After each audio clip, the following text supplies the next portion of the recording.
Just like Nigeria, Liberia may be having their general elections in 2023 to elect the president of the House of Representatives, and the incumbent president, George Weah, is eligible for a second term.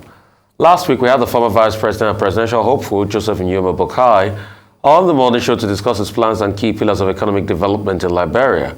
He also criticized Weah's government, saying the incumbent hasn't done well for the country, that Liberia has retrogressed under his government. Joining us now on the morning show to reply Joseph Boakai's criticism of Weah's government is Jarlawah Tonpo, Liberia's Deputy Information Minister for Press and Public Affairs. Welcome to the program. Please tell me what your rebuttal is to what Mr. Boakai has said, because a lot of people argue that not anything great is happening out of Liberia now.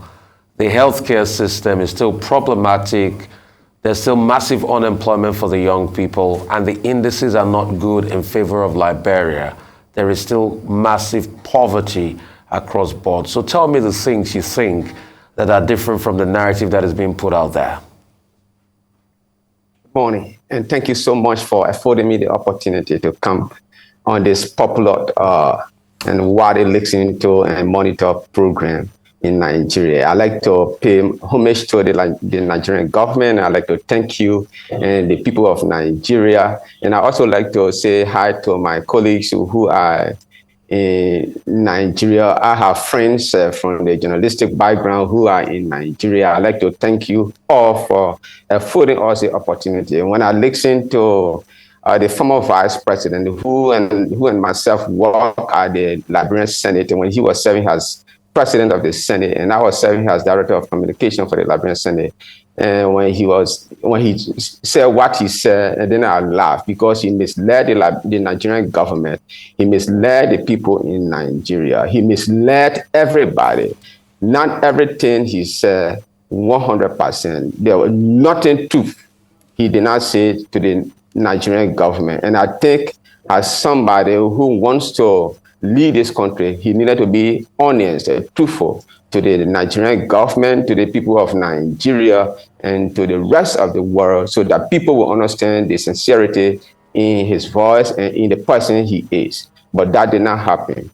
I understood from him in the first place was that when he said that we should counter check, when he said that the inflation rate in Liberia is higher, and then that fast check was done, and then doing the fast check, it was understood that Mr. Boakai has misled the Nigerian government, has misled the people of Nigeria, has misled the people of Liberia in Nigeria. So he was not truthful, because when this government took over in West Africa, as we speak, the inflation rate of our country is so far so much more.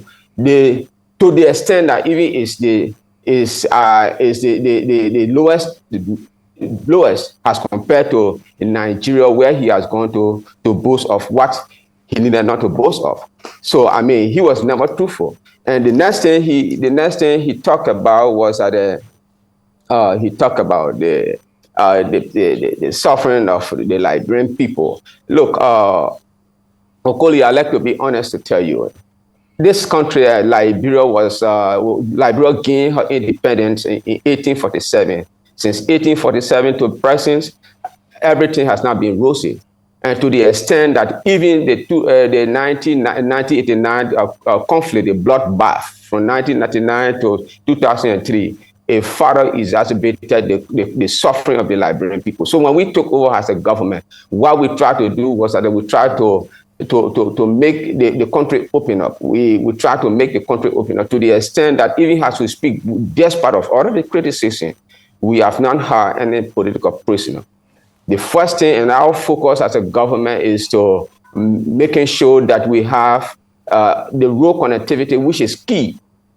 And I send you some of the pictures, and I wish that you would have, a strange, let's say, play as we go along, so that the audience, the people following us, will know what His Excellency President George Weah and his government is doing on ground. And I also sent you some of the happening, including the health facility, where in this country, since 1847, there has been no the dialysis center, but it is under his watch, the president of this country, George Weah, that we have the first dialysis center. It is under his watch because of the COVID-19, we now have the oxygen plants. It is under his watch. It is under his watch that we fought the COVID-19 epidemic, and now Liberia comes there in the region. So how much more that Mr. Boakai will want to say? Even when Mr. Boakai was serving as vice president, I also served as communication director in the Senate, where he was presiding over as the president of the Senate. Now, he comes from Lofa County, the northern part of Liberia. When he was serving as the vice president of this country, not much more that he did to do exactly what he wanted, what people expected him to have done to take rule to his country.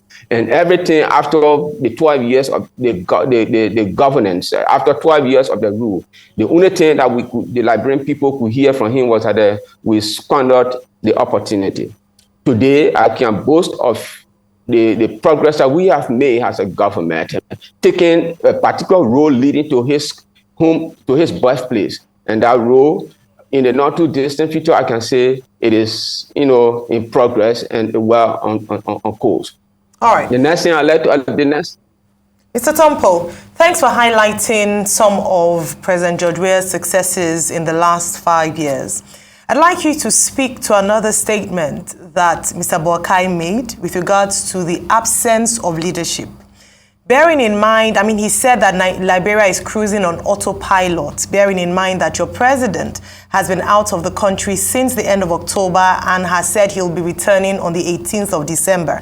Where is he? He's in Qatar for the World Cup. What would you say are, on the other hand, the economic or otherwise benefit of your president's visit to Qatar, aside, of course, enjoying the World Cup?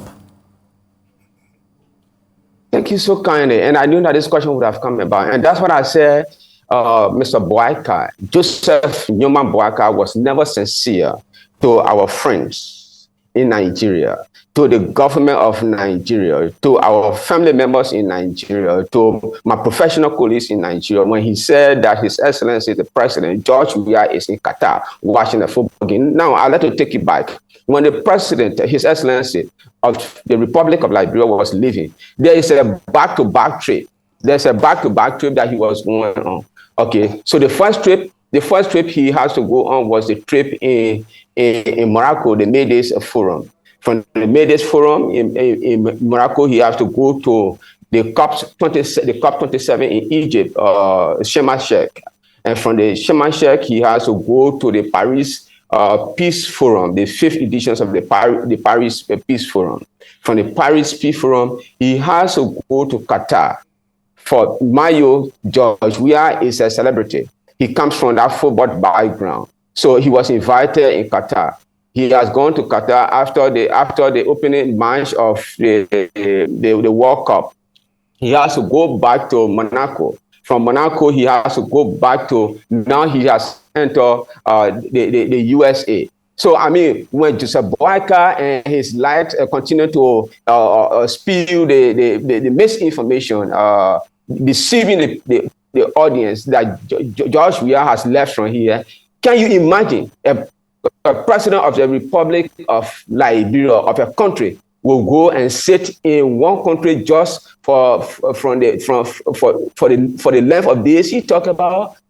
It is laughable. It is very laughable. It was misleading. So the trip was back to back, and to cut down the financial cost, the best thing for us to do as a government was to advise the president, look, we are running a transparent government. They go and, you have the back-to-back trip from Morocco to Egypt, from Egypt to Qatar, from Qatar to Paris, from Paris to Qatar, from Qatar to, and then back to the USA where he is now. I guess that your country president is there. So that was the plan of the president. So President George Weah, the message to the Nigerian government and to our friends listening to us in Nigeria and to my professional colleagues who and myself have been working assiduously to making the professional, to making our profession, the journalism profession, more active, more viable, more effective, and more credible. That George Weah did not go to Qatar of time that Joseph Boakai said he has gone there. In short, he has a back-to-back trip to attend to make Liberia case. Well, the next thing I'd like to talk about. I hope I'm clear on your issue of the price of rice. Now, for example. And I'd like for people to do an assessment of the West African, price network in West Africa with the 25 kg bag of rice that he's talking about, that the prices of rice have increased. At some point in time, because we wanted for the rice to be more, affordable, available and affordable to the Liberian people. At some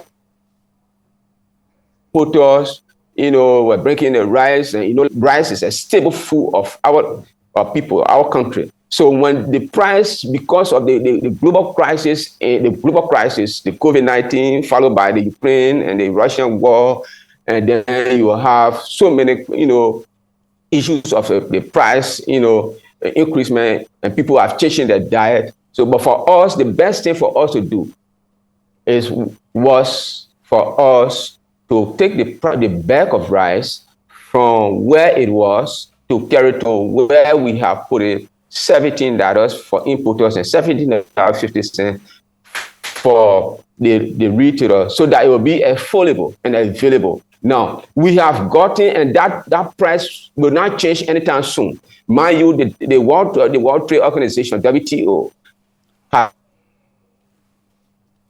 warned that in the not too distant future, maybe in prices of commodity, there may be changes of prices in commodity. And for the price that we have, that price will not increase the situation. And if you do your Mr. background Tonpo? check in West Africa, yes, sir. Well, we're having difficulties, having connection. Are you getting me?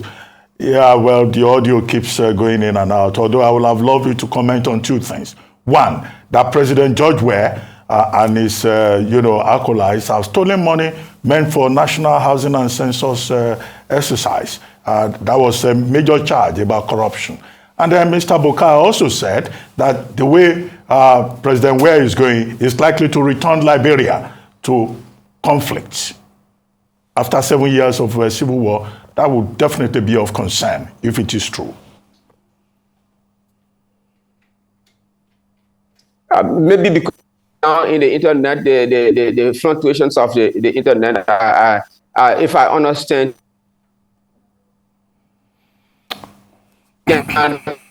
Okay, at this point, let's thank you very much. Safely say for fact that as a matter of, I hope that you getting me clear, and I hope that the Nigerian government and our friends in Nigeria are getting me very clear. Well, Mr. Tonpo, would like to thank you very much for joining us and for having the opportunity to respond to some of the issues raised by presidential candidate of the Unity Party of Liberia and former Vice President